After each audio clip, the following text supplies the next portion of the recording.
Hello friends, welcome back to another video. Now, I know I did say that the last Sunscreens 101 video will be the very last sunscreen video that I will do for quite some time. However, I really cannot stay away from the topic of sunscreens because it's just such an important topic to talk about. And if you're new to my channel, welcome. I do mostly skincare videos, so if that's what you are interested in, hit the like button and subscribe. Anyway, today I'll start a 3-part video series where I rank and rate every single sunscreen I have used in my entire life for as far as I can remember. Now, I have used many sunscreens in my entire lifetime, so if I didn't split this video up into 3 parts, it will be like an hour long. Okay, so there will be 3 parts to this video. In this particular video, I will be ranking inorganic/mineral sunscreens. Now, if you want to know what inorganic or mineral means or what UV filters are, do check out one of my previous videos on what are sunscreens.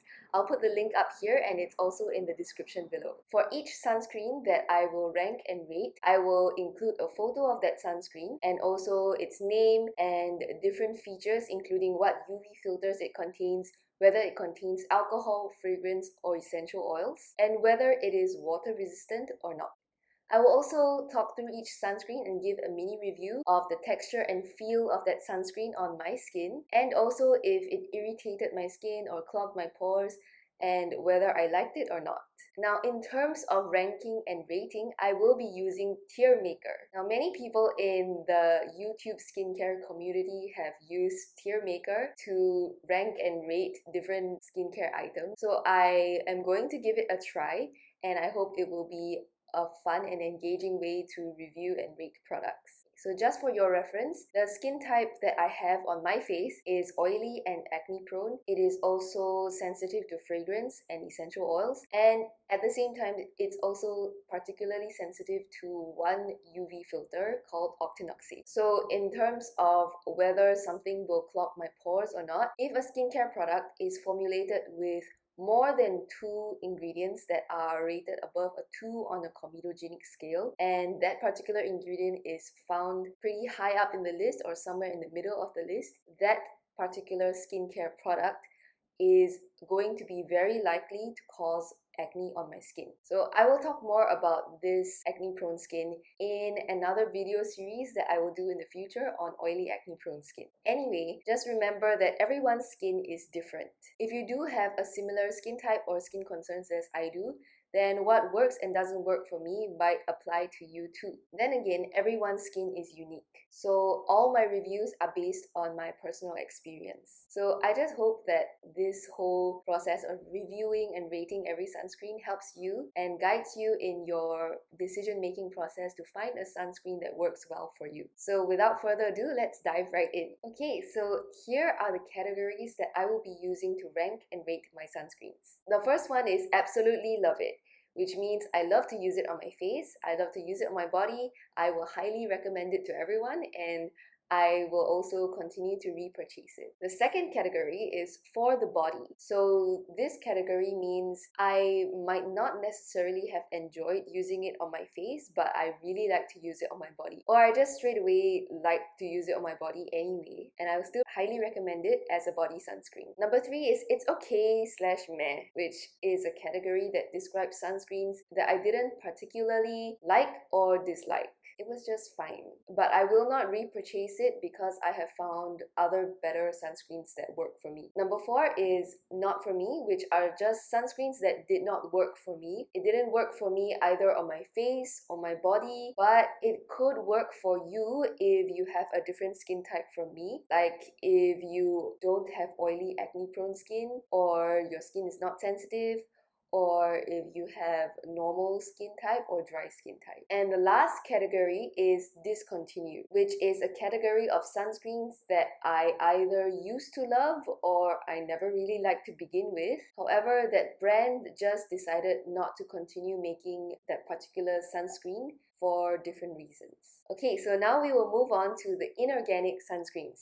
First up, we have the Innisfree Intensive Triple Shield Sunscreen. Now, I think this sunscreen used to be called Triple Care Sunscreen or something like that. And I used to love this sunscreen way back when I was I think in JC, yeah, when I was around 17, 18 years old. And I kept repurchasing this until I just found better sunscreens to use. So this particular sunscreen has a peachy toned up kind of tint, and that just instantly brightens up any kind of dull skin, and it also somehow camouflages any kind of skin imperfection that I had. It was great under makeup, and it was also great for those no makeup days when I just didn't want to put any makeup on my face. It had a thick texture and it's really long lasting. However, it didn't feel that greasy on my face. It dries down to a semi-matte finish. Okay, in terms of whether it clogged my pores, at first it didn't.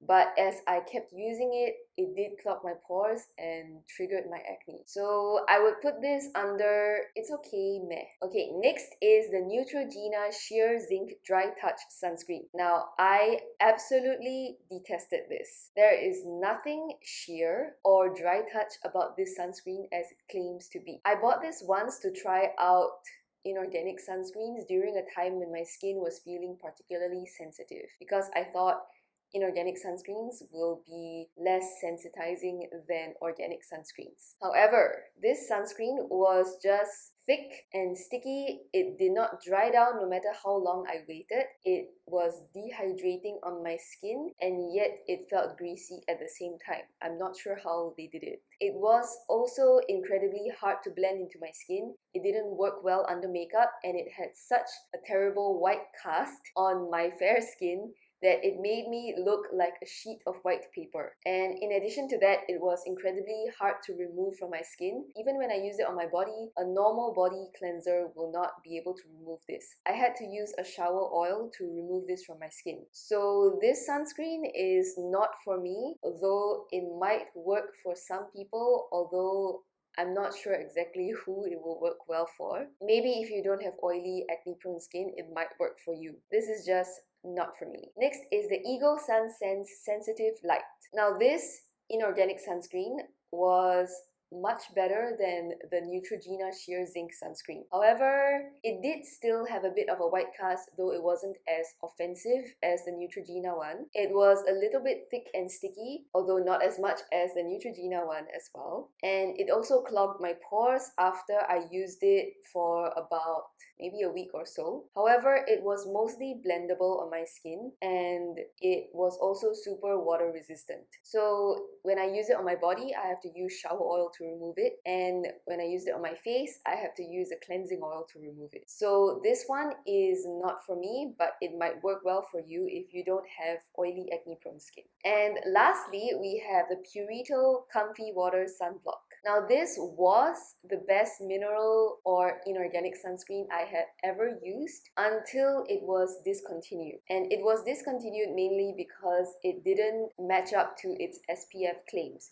So it claimed to be SPF 50, but it wasn't actually SPF 50. I'm not exactly sure what SPF it turned out to be, but it was really quite far away from 50. So when I was using this, it was super lightweight, easily blendable. It didn't have much of a white cast, and it was great under makeup. I loved using it every day, and I didn't feel like it clogged my pores until I used it for a month. So sadly, this was discontinued. However, I have other better sunscreens to turn to anyway. So I'm gonna put this under discontinued. Alright, so that's it for the inorganic/mineral sunscreens that I have used in my entire life. Now, as you can tell, these types of sunscreens aren't exactly my favorite types of sunscreens because none of them made it to my top 2 tiers anyway. This is considering that the 2 main active ingredients, titanium dioxide and zinc oxide, are naturally grainy in texture and have a chalky finish. So it is very difficult to formulate mineral sunscreens or inorganic sunscreens that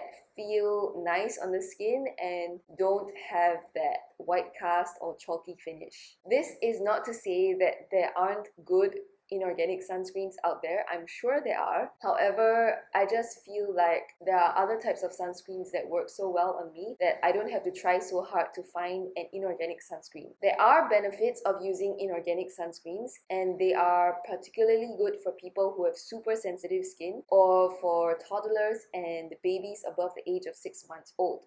I wouldn't be keen to find an inorganic sunscreen right now, but maybe in the future when my baby is born and 6 months old already, I might be interested in looking for one. So I will update you guys again when that time comes. Anyway, all products mentioned in this video except for the discontinued ones are in the description below. Do stay tuned for the next part of this sunscreen ranking series because I will be ranking and rating hybrid sunscreens. Also remember to like, subscribe, and stay tuned for more. Bye!